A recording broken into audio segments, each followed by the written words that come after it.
Hi dudes, I'm Brooke. I'm the YouTuber talking about the way your family behaved at your gender reveal, and I'm wearing pink because I think you're gonna be a girl. By now, we've probably all seen a video on social media of a gender reveal. Some of them are cute, some of them make you want to crawl out of your own skin, but if for some reason you have no idea what I'm talking about, happy late birthday, because I assume you were born yesterday. A gender reveal is a party or any gathering really, where the purpose is to find out the gender of a pregnant person's unborn child. And while technically they are revealing the biological of the child, not the gender, YouTube really hates that three-letter word, and colloquially the party is referred to as.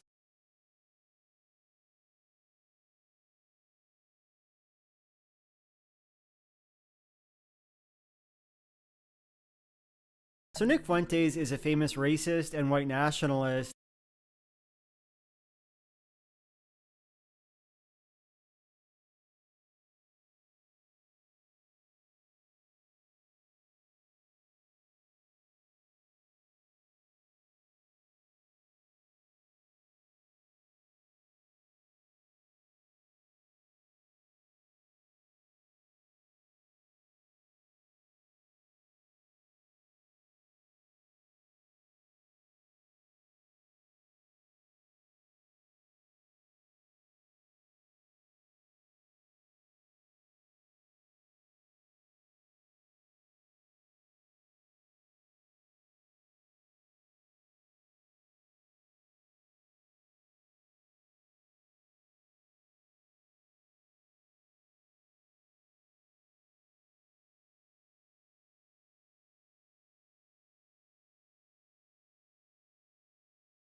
Happy October, folks!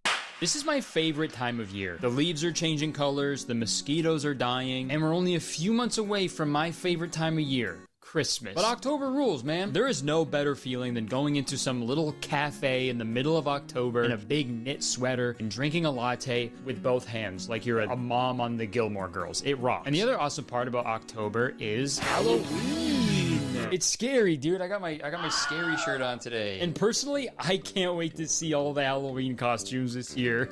Swear to God, if I see someone dress up as the Hawktua girl or a group of dudes dressed up like the Costco guys, I'm gonna laugh so hard. Since it's that time of year, I figured it was the perfect time for me to talk about a movie that I've been wanting to talk about for months. It just never felt like the right time. But as soon as I felt that first brisk breeze on my skin, I knew it was time. First off, we're all familiar with Stranger Things, right? The record-breaking sci-fi drama horror Netflix series that premiered back in 2016 that follows the adventures of 4 young boys whose world is turned upside down when their friend goes missing and when they're also joined by this weird girl named Eleven who has these crazy superpowers. Gonna be honest though, I'm not 100% sure what Eleven's superpowers are. I've watched every season of Stranger Things. I still don't know. The only thing Eleven ever really does in that show is hold out her hand and scream. And I'm sorry, if that's a superpower, then I guess the guy I hit with my car was a superhero. Sorry about that. And since Stranger Things was so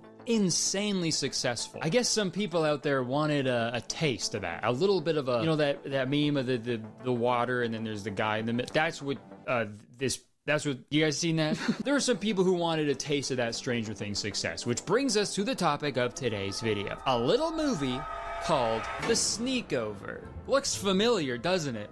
Also, any movie that has fucking Sneako in it, that sucks. But no, look how similar these are, dude. There's a group of boys on bikes, one girl character, a moon, a creepy figure in the background, and oh yeah, the exact same font and font color as Stranger Things, dude. The hell, guys? In no way is that a coincidence. Obviously, though, Stranger Things doesn't own that font. I looked it up, and the font they used for the Stranger Things logo is called ITC Benguiat Bold Condensed. I probably said that wrong. I'm stupid. It was created by a guy named Ed Benguiat for the International Typeface Corporation in 1977. And this font has been used very frequently way before Stranger Things ever existed. For example, cover art for the Smiths album Strange Ways, Here We Come. And it was also used for countless sci-fi and horror novels in the 80s, which is probably why they ended up using that font for Stranger Things. So using that font doesn't automatically mean you're copying Stranger Things, but like, guys, Switch it up a little bit. You're gonna do the exact same shade of red neon glow with that like VHS effect on it. Like, come on, dude. The plot of The Sneakover is very different from Stranger Things, at least, but still, the movie hasn't even started, and we're already aware that whoever's behind it is making very questionable decisions. But without further ado, let's watch The Sneakover. So, the movie starts with our main character Henry entering his dad's movie room. This is the first year my dad's trusted me in the movie room alone. Or merge room. Merch room?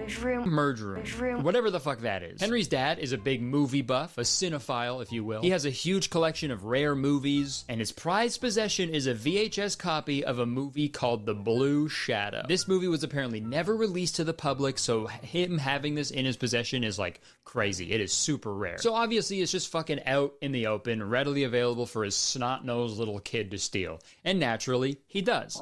Now that I'm old enough to watch it, there's no way I'm only watching it when I visit my dad. A child of divorce. I wonder why your parents split up, you thief. It is your fault. You stole. So our main character Henry has like a pretty gnarly obsession with the Blue Shadow, kind of like Jamie and Turbo Man in Jingle All the Way. So obviously he's watching the movie all the damn time. And this is when we learn that Henry just moved to this house a few months ago and he doesn't have any friends. This is a chance to make some friends before school starts. What if they don't like me? Yeah, so Henry's going to stay with these kids at a sleepover, but Henry is like a really anxious kid. The amount of meds I need to calm my anxiety could kill an elephant. So he's really nervous about going there. Do you need to go pee-pee, poo-poo? I'm not a baby, Mom. I mean, adults go pee-pee and poo-poo as well. Ew, Mom, pissing and shitting is for babies. I haven't done that in years. Now, if you'll excuse me, I think I'm having a heart attack. So Henry gets up, ejects the VHS, but then I guess holding in shit for 10 years really caught up to him, so he's gotta go number 2. And when he gets out of the bathroom, his mom is just like rushing him to leave. It's like a big freaking mess. It's like they're in a rush. So he packs super quick. He puts the VHS case containing the Blue Shadow in his backpack and they leave. Your dad called. He got your tickets opening weekend to Nipper 2, the Golden Kebab. Huh? What? He got your tickets opening weekend to Nipper 2, the Golden Kebab. Yeah, I don't know what the mom just said, but I'm like 90% sure she's not allowed to use that word. Nipper 2, the Golden Kebab. Every time I talk about like a low budget movie, there's one line in it where I just never understand what they say. People like they're human cannibals with skin. If you guys know what she said there, let me know. Nipper 2, the Golden Kebab. So Henry makes it to the sleepover, and this is when we meet the rest of the main characters. The skinny dude is Stats. The smelly, crazy-looking one is Stink. Okay, great descriptions, Henry. Except, I don't know who you're talking about, dude. Crazy move to introduce main characters in a movie by just showing the back of their heads. Hey guys, I'm Spider-Man. Also, this movie does these like character talks directly to camera scenes infrequently enough where it like kind of fucks with you. It freaks me out every time it happens. I have no problem when movies do that. Like The Big Short was a great example. I loved when they did those segments, but it has to be done correctly and like the right amount of time. And this movie does not do it correctly, okay? When I first watched this scene, I fully expected those two kids to be like, who the fuck are you talking to? They're part of the Mingo Valley Film Club. So yeah, these kids are in like a film club together where they just watch movies and they take it very seriously. This kid is named Stats because he always provides stats about stuff. Well, I mean, not really, I guess. Throughout the whole movie, he only provides like probabilities. Stink has exactly 0.047% chance of Ava Anderson ever liking him. Which isn't really the same as statistics, right? But I guess like probability is not really like a good nickname, right? Probability. And the other nickname is Stink because get this, he stinks. Oh yeah, and this is also when we meet Stat's older sister, who they all call Dream Girl, but her name is Ashley. I've heard rumors of Dream Girl, but never seen her in person. And then we meet the final main character, Chip. And you're probably wondering why his nickname is Chip. So am I. They never explain it. So here's what's going on. Stat's parents are going to a party, so that means Ashley has to babysit all the kids for the night. And once the parents get ready to leave, the film club starts their ceremony, which is probably the most annoying thing of all time.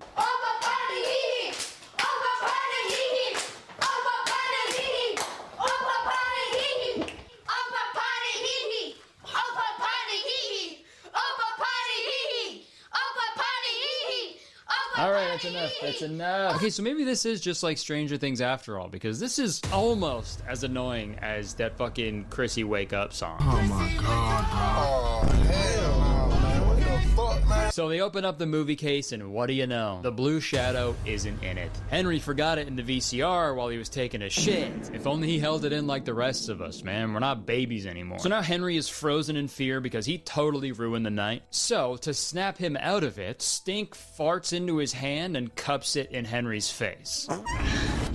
I know I'm no stranger to putting fart sound effects in my videos, but that's gross. Also, dude, Henry's being way too chill for a guy who just had a fart cupped in his face, dude. I can only dream of being that nonchalant.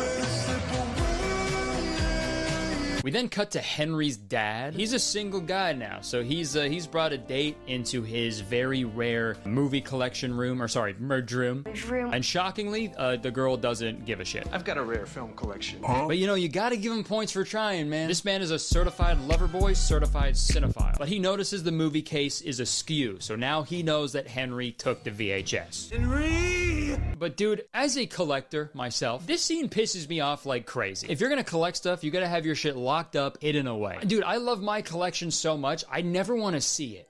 Ever. Like, if the Blue Shadow is really that rare, don't just have it out in the open for your fucking kid to steal it, you know? Not to victim blame here, but Buddy was kind of asking for it, you know? But also at the same time, this is a kid's movie that nobody watched, so I don't know why I'm getting so mad. We now cut to the kids playing cards in the basement, and everybody is really, really mad at Henry. I told people we were watching The Blue Shadow tonight. Look, dude, it's not my fault he forgot the movie. That's the only reason I invited him. Yeah, I don't know why Henry wants to be friends with these kids. They're fucking so mean to him. Stats just admitted he didn't want him there. Stink cupped a fucking fart in his face. Like, are these the only other kids in the world? Go be friends with other kids, Henry. It's fine. Guys, come on, stop. One day we'll all look back on this and laugh. So this is what having friends is like. Also, real quick, this movie really tries to play into the whole Stranger Things, Goonies, Stand By Me vibe, where a group of like lovable friends embark on a journey together, which is fine to do. I have no problem with that whatsoever. And in this movie, there is a group of friends who go on a journey together, but they forgot one crucial aspect. They forgot to make the kids lovable. These kids are mean. That's the only reason I invited him. And gross. And the main character, Henry, doesn't even like them, really. So, like, why go through all this? Like, imagine if all the kids in Stranger Things were like, yeah, we only like 11 because she has cool superpowers. But again, this is a low-budget movie for children, so I don't know why I'm getting so worked up about it. I honestly don't think I was ever meant to see this movie in the first place, but here I am. Chip rallies all the boys together to go sneak over... Instead of sitting here like a bunch of babies, let's do something about it. They're gonna sneak over to Henry's house to retrieve the Blue Shadow VHS tape. Stats, I need you to distract Dream Girl. Don't call her Dream Girl. She's my sister. Dude, it is so funny to get mad at your friends for calling your sister like the sweetest, most innocent nickname ever. Stop calling her the girl of your dreams. She's stupid and ugly. I want her dead. So they devise a plan to trick Ashley into thinking that they're in their room all night by recording audio of them reacting to the Blue Shadow. This is the best thing we've ever seen. And also making a bunch of fart noises.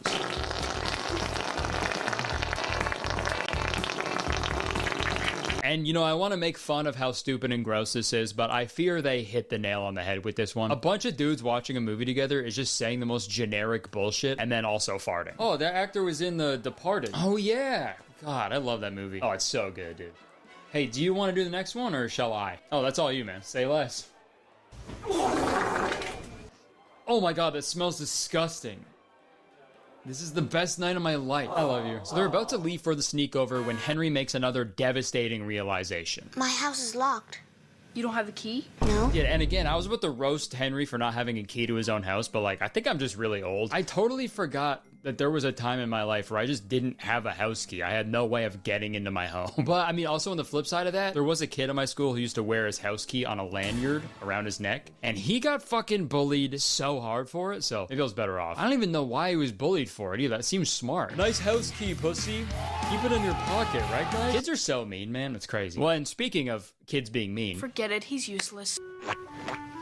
So useless Henry goes to the bathroom and cries. Fucking been there, brother. This is when Ashley gives him a little pep talk. You don't want to be the kid crying in the bathroom. And it works, because she says something that reminds Henry of something huge. You can't hide in here all night. That's it. In my backyard, there's a fake rock with a key hidden inside. So they now have a way of entering Henry's house, and with that, it was now time for them to escape. Yes! And this next scene here is also what made me want to talk about this movie, because this is like the wildest creative choice I have ever seen in a film, I think. So they explain the plan by showing this storyboard, which at first I thought was a fun way to illustrate their intricate plan, and oh my god, what the fuck is that?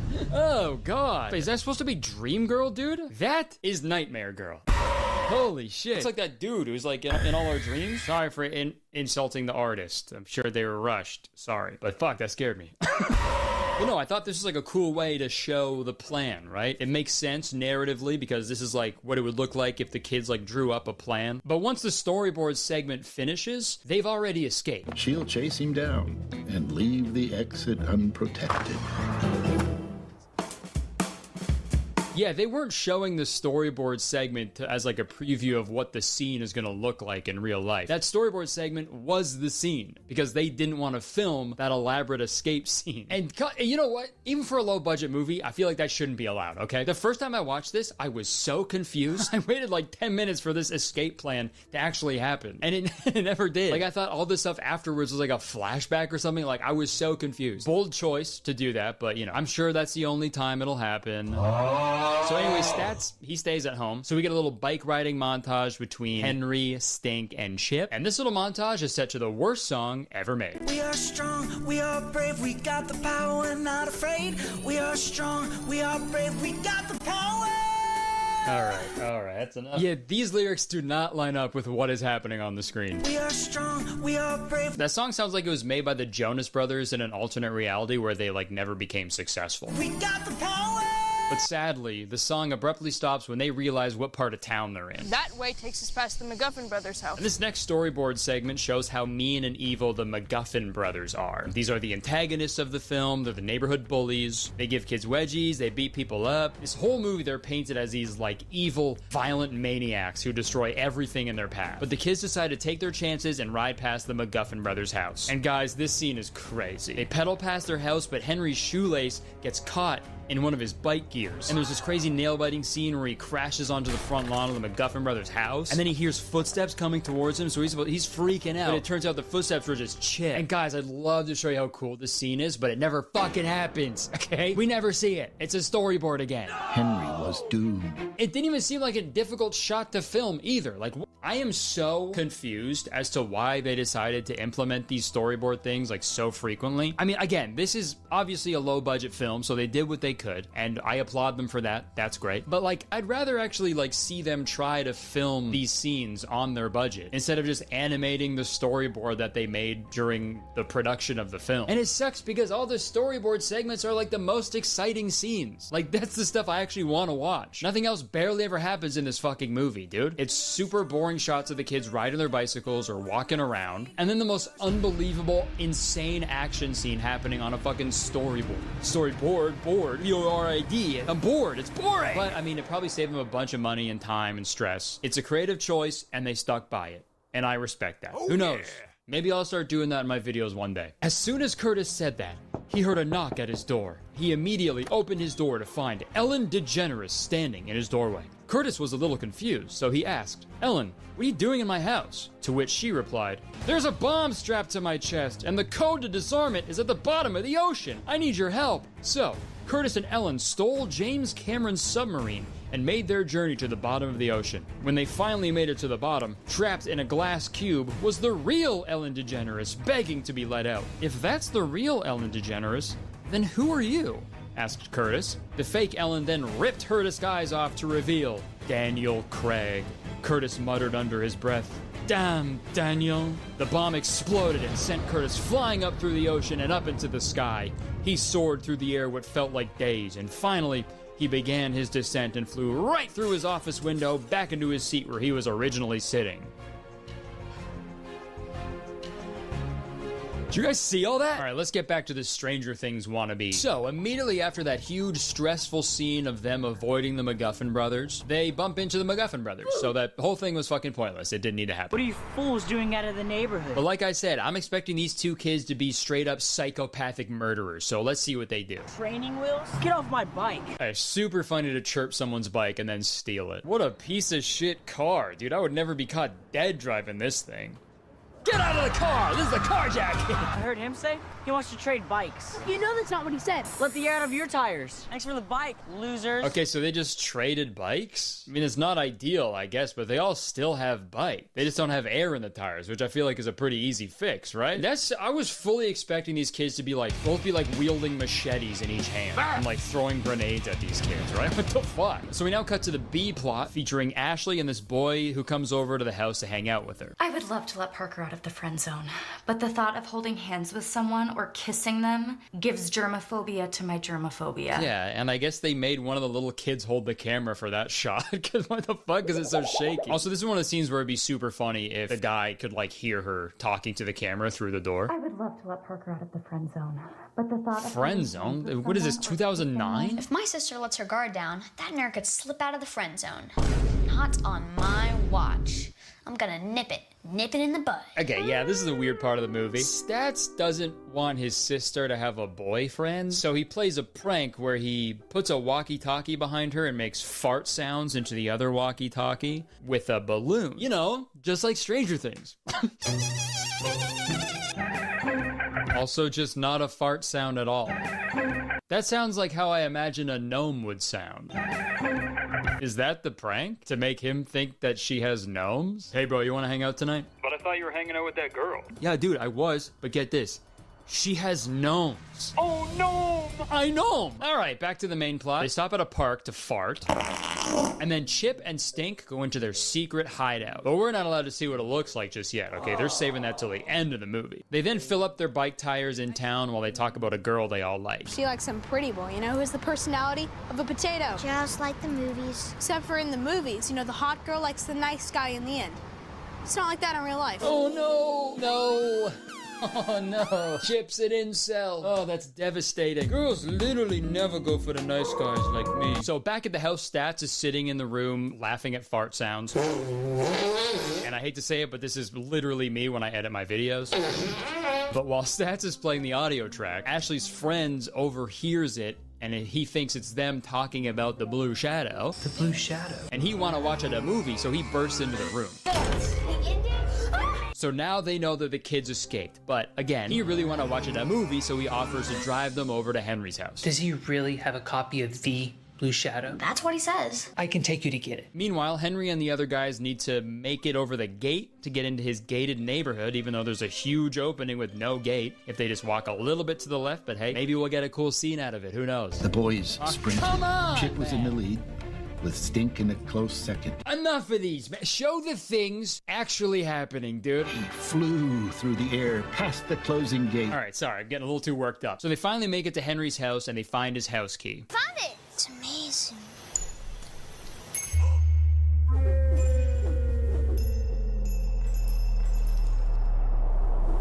You know, I felt bad earlier when they called him useless, but they were 100% right, dude. This kid is a fucking lost cause. It's gone. So yeah, the key is lost now, so they have to come up with a backup plan, which is to rappel Henry off the roof with a hose and then swing him into his bedroom window. Sounds pretty cool, right? Well, we'll never see it, because you guessed it, they show that scene with another storyboard animation. Oh, brother, this guy stinks! This is insane. And it sucks because I feel like this movie would have been a lot of fun if they actually tried to film these scenes. And you can say what you want about Stranger Things, but they would never do this. If that super suspenseful scene in the 4th season of Stranger Things, where Max is floating with Running Up That Hill playing, if that scene was just concept art and drawings, dude, there'd be rioting in the streets. And I know Stranger Things had a much bigger budget than The Sneakover, and it's absolutely not fair to compare the two, but also at the same time, I feel like they kind of lost that privilege of not being compared to Stranger Things when they use the exact same fucking branding and layout and logo, pretty much, as Stranger Things. Your mom! But anyways, they make it into a house, they play another storyboard animation of him just running down the stairs to turn the alarm off, and then Henry walks out of the house proud as hell with the Blue Shadow in hand. I gotta Gotta say, very funny to be that confident after fucking literally everything up all day. So things are finally looking up until the MacGuffin brothers show up and steal the VHS tape. We have the blue shadow. You can't have that! You can't have that! Nice try, guys. Fuck, really thought that was gonna work. You can't have that! The fuck? They're still riding away. All right, we're almost at the end of the movie, I promise. This is the final showdown coming up. This is just like Elle and the gang getting ready to confront the Demigorgon at the end of season 1 of Stranger Things. Except it's nothing like that at all. They devise a plan to steal the tape back from the MacGuffin brothers, but they're all pretty scared. You know we're gonna die, right? Again, I have no idea why these kids are so scared of the MacGuffin brothers. The worst thing they've done is trade bikes. So, the worst thing that can happen, they trade bikes again? Oh no, you got your bike back. What the fuck? So their plan involves Ashley distracting the brothers, and this part is super funny because this actor didn't say anything in this scene. Like, I don't think he was supposed to. But for some reason, they got that kid to, like, ADR a line afterwards. But they also, like, didn't cut away in the edit. So now there's just a line of dialogue coming from this character without his mouth moving at all. Thank you, Jesus. Unless I'm misunderstanding what's going on here. Maybe this is like a high art that I don't understand, but I have no clue how that made it into the final cut. And speaking of things that shouldn't have made it into the final cut of this film, this plan also features Stink farting into a hose that's being fed into the MacGuffin brothers' house. And it's by far the worst thing I've ever seen.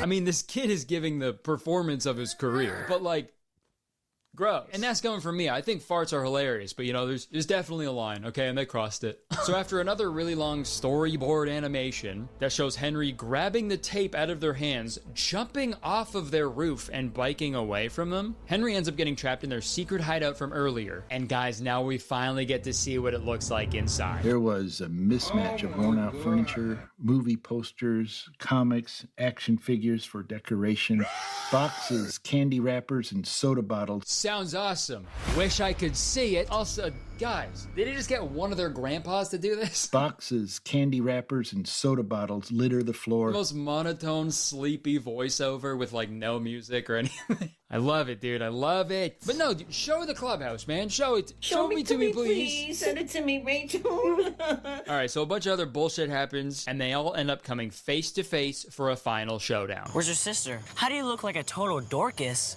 And she looks like such a dream girl. Bro, how is your sister so gorgeous, you fucking pussy? Got him. Whoa, so they're scrapping. Also, yo, it'd be so funny if, like, right now they whipped out all the Stranger Things stuff. In the middle of the fight, Henry just put out his hand out of nowhere and was like... The MacGuffin's reign of terror was over, and they were defeating the MacGuffin brothers. Okay, so the message of this movie is jump your bullies. And I mean, hey, is this movie's message a conga line? Because I can get behind that. Sorry, guys. We're almost done the movie, I promise. That's my boy. Henry's dad emerged like a gunslinger. A gunslinger, yeah. Yeah, so Henry's dad shows up and he shoots the MacGuffin brothers. But anyways, this showdown ends with Henry giving one of the MacGuffin brothers a big wedgie. And with that, they promise to leave the kids alone forever. And that was the last time the MacGuffin brothers ever terrorized the neighborhood. The dad then lets Henry take the Blue Shadow back to the sleepover, and they rush to make it back home before Stat's parents get back. There's another fucking storyboard animation, of course, and they make it back just in time. When your friend doesn't give you a pillow at the sleepover. All right, so they watch the Blue Shadow. It's awesome. And the next morning, Henry finally gets his nickname. Nice move, cheese. They then watch the Blue Shadow again, and Henry watches it the same way I watch my own videos, and they all become best friends, and they go to Henry's house for a sleepover. I forgot the movie. Classic cheese. And that's it. That was the Sneakover. In terms of movies that I've covered on this channel, it really wasn't that bad. I feel like it had some charm to it. I feel like if I watched this as a little kid, I probably would have laughed at the farts and stuff. But to me, the cardinal sin in this film was putting in all those storyboard animations and concept art when they could have just filmed the actual scenes. I know their budget was small, but like I said earlier, I would much rather see a filmmaker get creative within the budget they have, other than doing these like lazy animations after the fact. But that's just me. And oh yeah, the other cardinal sin. Can there be two cardinal sins? I don't know. For this one, there is, okay? The other cardinal sin is them just blatantly copying the Stranger Things logo and branding. 100%. You can't do that, okay? And I think I'm extra mad about it because it worked on me. I fucking fell for it. I was like, oh, this is gonna be like Stranger Things.